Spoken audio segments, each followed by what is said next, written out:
And I'm Caitlin Guerra. Please rise for the pledge. I pledge allegiance to the flag of the United States of America and to the republic for which it stands, one nation, under God, indivisible, with liberty and justice for all. Under the Texas flag, I pledge allegiance to thee, Texas, one state under God, one indivisible. I will graduate from high school equipped to excel in the college and career of my choice, dominate 21st century skills in leadership, knowledge, language, and technology to compete in a global economy and serve as a successful citizen in my community. Now for a moment of silence.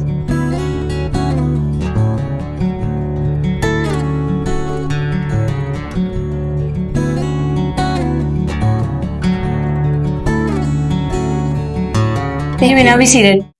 We are back. We apologize for our time away. We were competing in one act play last week, and it took a lot of work. We have a special message from our director, Ms. Vasquez.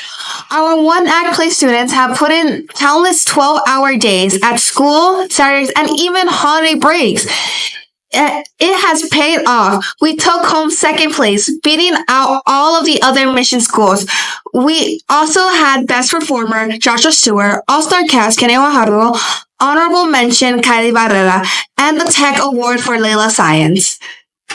There is no way that any of this could be done without all of your help. So thank you to all of our staffs for going along with our craziness. We appreciate all of you.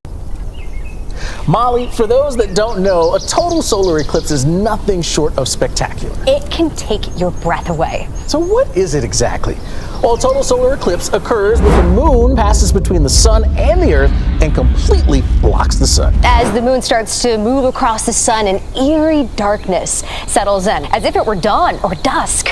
And then look around off on the horizon there, and you'll see what appears to be a 360-degree sunset. And Alex, you'll also be able to see Venus and Jupiter. It takes about an hour or so for the moon to block out the sun. Now, as the last slice of light shines through the rugged lunar landscape, it creates what looks like a chain of bright circles. That's called Bailey's beads. In those final seconds, there is one last bright flash of light. Combined with the emerging corona, we get something called the diamond ring. Then, totality. Finally. And it's the only time that you can see the corona or the sun's outer atmosphere from Earth. Now, depending on where you are, that could be up to almost 4.5 minutes, nearly double that of the total solar eclipse in 2017. Slowly, the moon, that's going to begin to move away, and as it does, you guessed it, it's a repeat performance here of the diamond ring and Bailey's beads, but in reverse. You get to see it again. Here's something crazy.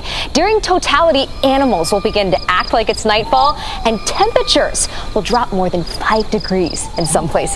Nippy out there. Well, the path of totality, that stretches a pretty long way. We're talking from Texas all the way to Maine. But don't despair. If you're not in the exact track, you will still see a partial eclipse. Best case scenario, you've got an unobstructed view of the sky and it's a clear day. But even if there are clouds, you'll still see that unnatural daytime darkness. Just don't forget, you gotta wear those eclipse glasses during the event. During totality, you can take them off to witness the corona, but they need to immediately go back on to protect your eyesight as the moon moves away. And then, just enjoy. After all, the next total solar eclipse to cross the U.S. won't be until August 2044. Wow. Amazing. Unbelievable.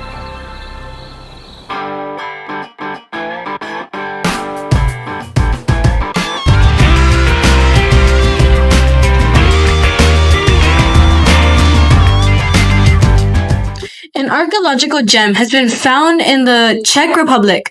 A 1,000-year-old ice skate blade made out of a horse's shin bone was located in the cellar of a home. It was created sometime during the Middle Ages. Residents during the time dealt with major snowstorms and needed a way to move across the nearby river during wintertime. So they created a form of ice skates out of an animal bone. A strap of leather was threaded through the skate to a shoe in order to make the skate work properly. How amazing is that? Even back then, they thought of ways to maneuver the world around them. In the words of Charles R. Swindoll, life is 10% what happens to you and 90% is how you react to it.